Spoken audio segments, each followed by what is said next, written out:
Tadi barusan melihat ada Bukit Teletabis ya, tepatnya itulah perbukitan Lemes daerah Macatanggar. Ada bagian selatannya Labuan Bajo. Betul, sekarang kita menuju ke Wailua. Wailua, kita bergeser ke Wailua.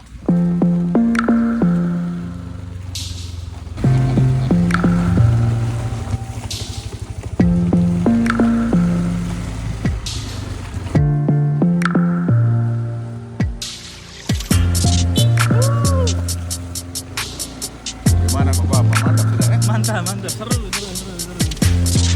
Kalau jalannya bagus ya baru seru, kalau jalannya bilang begitu.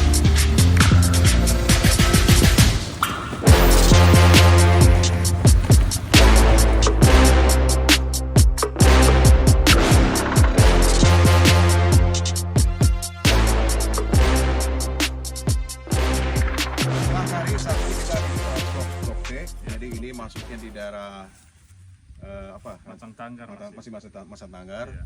Jadi tadi kita melewati satu bentuk perkampungan, kemudian jalannya berbatu, jadi menandakan ini memang susah diakses, ya, lebih menantang ya sebenarnya. Tapi yang dilihat itu di kiri kanan ini terlihat ada singkapan batuan-batuan ini.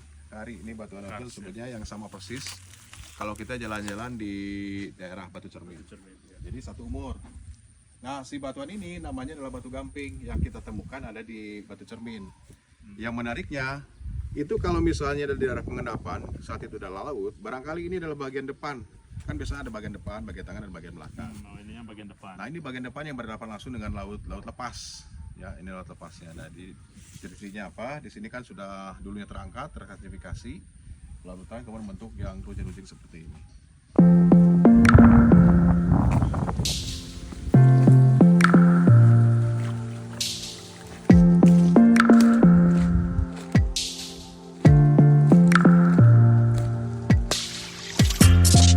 Nah, saat ini saya lagi mencari jalan menuju Wailua ya. Ini terlihat ada jalan setapak ya. Tadi saya tanya ke warga, katanya tinggal arah ke bawah atau ke arah selatan. Oh, ini ketemu.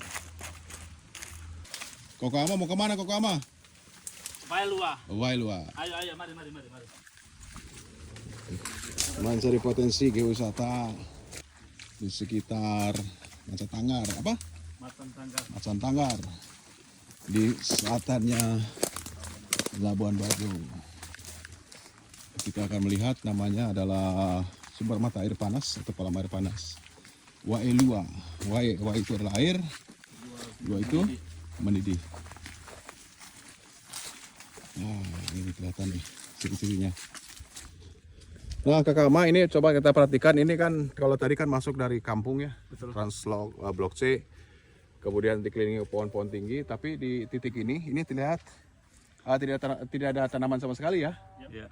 Jadi saya mencurigai bahwa ini memang lahannya dulunya bekas ini ya, bukan sebuah manifestasi atau keluarnya mata air panas. Dan itu biasanya sering berpindah-pindah ya. Nah, kita cari nih di mana nih? Di Wailua itu sebelahnya. Jadi kemunculan manifestasi air panas itu menarik. Karena setidaknya 3 syarat, yaitu ada sumber panas, batuan penutup atau caprock, kemudian terakhir adalah air ya. Dan di sini air begitu melimpah.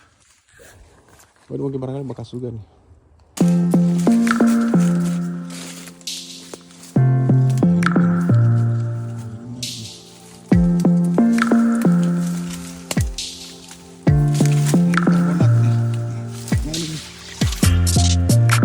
Karbonat, jadi perkiraan saya mungkin ini dimunculkan di sini kemudian dia pindah. Nah, ini kan endapan karbonat.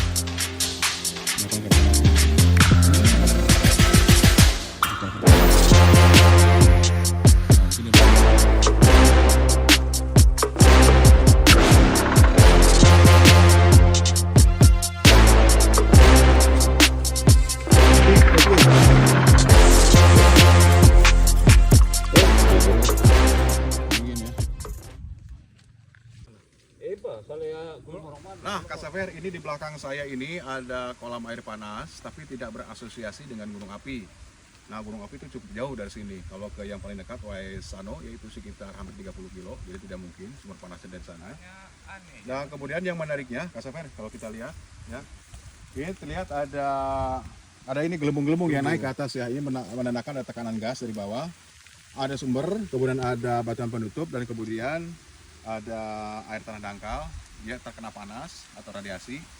Kemudian karena di sini kalau tadi saya melihat dari utara selatan itu terlihat ada beberapa sumber-sumber mata air. Jadi saya menduga bahwa ini dibuka jalurnya itu melalui zona retakan atau zona patahan. Zona patahan. Keren ya. Di desa apa ini? Masang Tanggar, Masa Tanggar Kampung. Translop di Blok C. Blok C ya. Nah, hilang sudah kata-kata. Tinggal potong aja nanti. Betul itu. Koko Ama, dapat apa hari ini Koko Ama? Luar biasa, ternyata bumi itu menyimpan banyak sekali rahasia-rahasia yang manusia tidak bisa paham. Jadi kalau digali terus pasti akan lebih menarik lagi, tentunya bersama PGBI Labuan Bajo. Tapi